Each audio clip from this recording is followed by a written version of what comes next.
Naipasa na ng Office of the Ombudsman ang endorsement sa Department of Interior and Local Government ukol sa suspensyon kay Mexico Pampanga Mayor Teddy Tumang.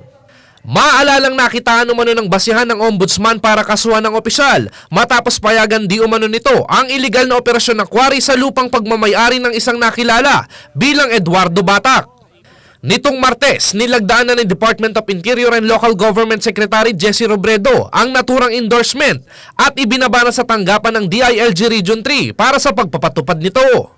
Kaya nitong Miyerkules, nagtipon sa harap ng tanggapan ng DILG ang ilang mga konsehal at kapitan ng Mexico para abangan ang pagpapatupad ng DILG Region 3 sa naturang atas. Gayunpaman, nagkaroon ng aberya sa naturang suspensyon. Ayon kay Attorney Myron Cunanan, DILG Region 3 Legal Officer, di na umano maaaring ipatupad ang naturang suspensyon batay sa Aguinaldo Doctrine. Base kasi dito, makaklaro di umano ang isang opisyal sa lahat ng kanyang kasong administratibo kung ito'y muling maluluklok sa posisyon. 2005 pa umano ang insidente, kaya matagal na umanong natulog ang kaso ni Tumang sa panunungkulan ni Ombudsman Merceditas Gutierrez. You would remember, one of the grounds for her impeachment is yung natutulog ng mga cases niya. Nung na-erect siya noong 2007, yung Aguinaldo Doctrine sets in.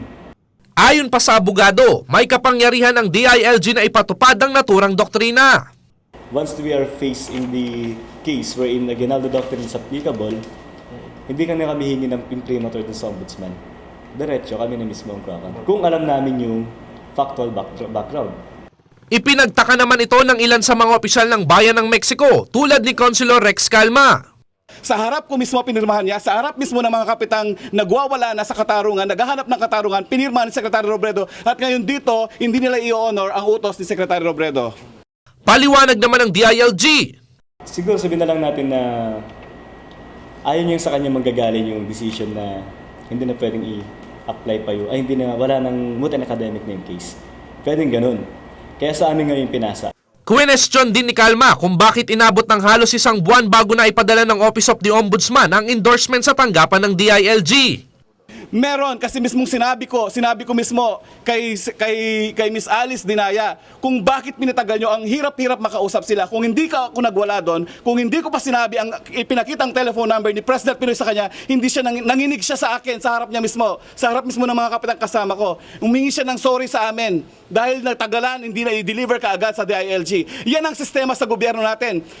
Tignan mo, 2005 ang kaso, dinesisyon na ng ombudsman ngayon. Pero sa kabila nito, isang tagumpay na umanong maituturing ng mga mamamayan ng Mexico ang naturang suspensyon na inilabas ng ombudsman. Ibig sabihin, nagtagumpay pa rin ang taong bayan. Hindi na kami after ngayon kung masuspende pa siya. Hindi kami na after ngayon kung kung aalis pa siya doon. Ang importante, nalaman ng taong bayan na guilty siya at na-penalize siya ng 3-month suspension. At ang importante yung nakita namin na nag-decision si Jesse Robredo, ang secretary ng DILG, na suspendido siya at kailangang implement. Hindi ko alam kung bakit sa dito sa DILG Region 3. Babantayan na lamang umano ng mga opisyal ang pagsasampa ng kaso ng ombudsman sa alkalde. Babantayan po namin lahat ng kaso. Maraming mga kaso yan. Ako mismo sinabi ko sa ombudsman na binabayaran kayo dahil pinagmamalaki sa amin ni Teddy Tumang na nagbabayad siya ng pera para ma-dismiss lahat ng kaso yan. Kaya natulog hanggang ngayon. Yung mga kaso hanggang ngayon, wala pa rin nangyayari. Ang dami-daming mga kaso. Inuulit ko, yung 3 ditong nagsampa sa kanyang kaso sa ombudsman, wala na. Haharap ang alkalde at 2 personalidad sa kasong korupsyon at paglabag sa RA 6713 o Code of Conduct for Public Officials and Employees. Sa ngayon, pinag-aaralan pa rin ng DILG Pampanga kung ipapatupad ang suspension order. Kasama si cameraman Jeremy Dimal, ako si Don Soyong nag-uulat para sa CLTV 36 Balitaan.